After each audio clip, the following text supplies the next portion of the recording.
Titanium's Rhyme Records Production. Bakit siyento naging kapalaran ko? Parang ayoko nang mabuhay pa sa mundong aking ginagalawan. Marami ang malilinapin ang karamihan. Bakit kaya?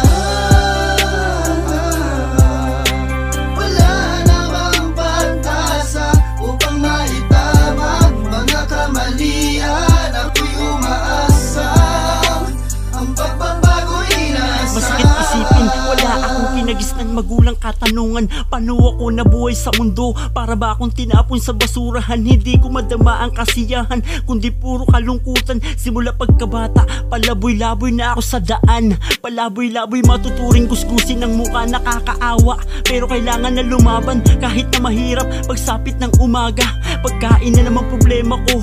Malilimos kahit na pinagtatabuyan nila. Titig na titig sa kinakain niya, laway na laway pero wala akong magawa kundi tumingin kahit na kumakalam na ang sikmura.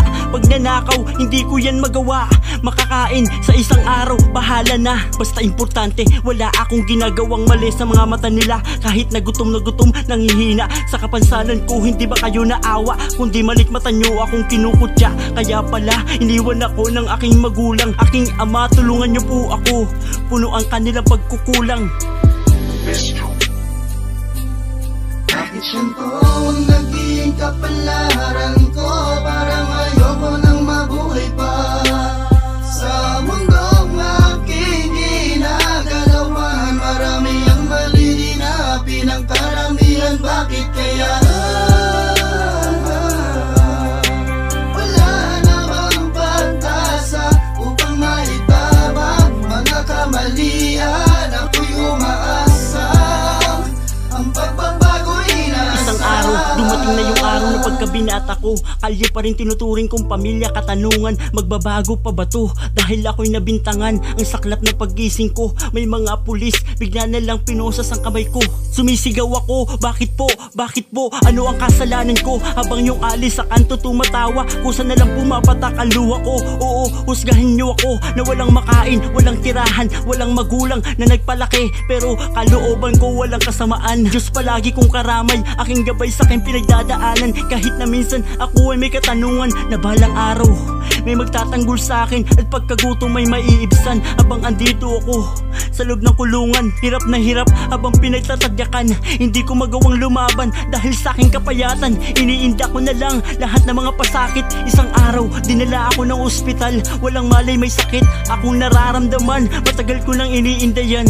Sa awa ng Diyos, may manong nagtulong sa akin at ako ay ginabayan. Bakit siyento naging kapalaran ko? Parang ayoko nang mabuhay pa sa mundong aking ginagalawan. Marami ang malilinapin ang karamihan. Bakit kaya? Wala na bang pag-asa upang maitabag mga kamalian? Ako'y umaasa ang pagbabago'y nasa. Medyo nakontento ang aking isip. Isa ba itong panaginip sa aking pagmulat? Bahay na magara, ako'y napaisip dahil masarap na pagkain. Sarap ko nakahain, ngayon lang ako nakaranas. Salamat po, kayo ay pagpalain. Yan na lamang naging bukang bibig dahil buhay ko sa kalsada sobrang hirap dinadanas. Simula pagkabata, walang tumuring sa aking pamilya. Salamat po, Don Edgar, ikaw nagbigay sa aking liwanag upang buhay ko mabigyan ng gasolina. At patuloy sa pag-andar, tinanggap niyo ako kung ano ako. Tinuring niya tunay na anak, bigla ako natulala. Mga luha sa mata, bigla na lang pumatak. Dahil nalaman ko, aking ina, yung aling sa akin ay pakulong. Nagtataka ako, bakit galit na galit siya? At palaging galit niya sa akin nakatuon. Siguro matagal niya nang alam na anak niya ako. Bigla ako nalungkot, bakit nagawa yun sa akin ng sariling ina ko? At ngayon, nalaman ko, sariling ama ko, itong taong may-ari ng mansyon. Sobrang emosyon dahil pinabayaan nila ako ng ilang taon sa kalsada. Ngayon, andito sila, ngayon. Bakit siyento naging kapalaran